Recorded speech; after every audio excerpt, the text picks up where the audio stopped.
Hi అండి, welcome to Lakshmi recipes. Today recipe అందరికీ favourite recipe అయినటువంటి గోంగూర పచ్చడి. ఈ గోంగూర పచ్చడిని చాలా టేస్టీగా పర్ఫెక్ట్ టేస్ట్ వచ్చేటట్టు ఎలా ప్రిపేర్ చేసుకోవాలో ఈ వీడియోలో చూసేద్దాం పదండి. ముందుగా స్టవ్ ఆన్ చేసుకుని ఒక ప్యాన్ తీసుకుని అందులో 3 స్పూన్స్ ఆయిల్ వేసుకుని ఆయిల్ బాగా హీట్ అయిన తర్వాత ముందుగా వాష్ చేసి పక్కన పెట్టుకున్న గోంగూరను వేసుకుని అలాగే అందులో 7-8 వరకు పచ్చిమిర్చి కూడా వేసుకుని ఇదంతా కలిసేటట్టు బాగా కలుపుకొని అంతా బాగా కలిసిన తర్వాత దీనిపైన ఒక మూత పెట్టుకుని లో ఫ్లేమ్లో బాగా మగ్గనివ్వాలి. ఇలా మధ్య మధ్యలో కలుపుకుంటూ మూత పెట్టుకుంటూ గోంగూర అంతా దగ్గరికి అయ్యే వరకు బాగా వేయించుకున్న తర్వాత స్టవ్ ఆఫ్ చేసుకుని దీన్ని బాగా చల్లారనివ్వాలి.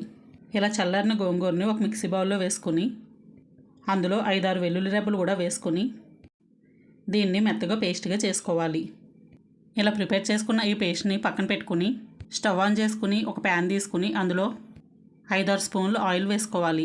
ఆయిల్ బాగా హీట్ అయిన తర్వాత అందులో 1/2 టీ స్పూన్ ఆవాలు, 1 స్పూన్ జీలకర్ర, 1 స్పూన్ మినపప్పు, 1 స్పూన్ శనగపప్పు వేసుకుని అలాగే 4-5 ఎండుమిరపకాయలు కూడా వేసుకుని ఈ పోపు అంతటిని బాగా వేయించుకోవాలి.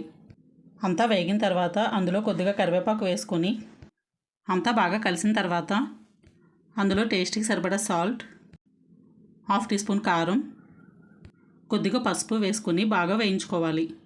ఇలా అంతా బాగా కలిసిన తర్వాత అందులో ముందుగా గ్రైండ్ చేసి పక్కన పెట్టుకున్న ఈ గోంగూర పేస్ట్ని వేసుకుని అంతా బాగా కలిసేటట్టు బాగా కలుపుకోవాలి. ఇలా అంతా బాగా కలిసిన తర్వాత దానిపైన ఒక మూత పెట్టుకుని లో ఫ్లేమ్లో బాగా మగ్గనివ్వాలి.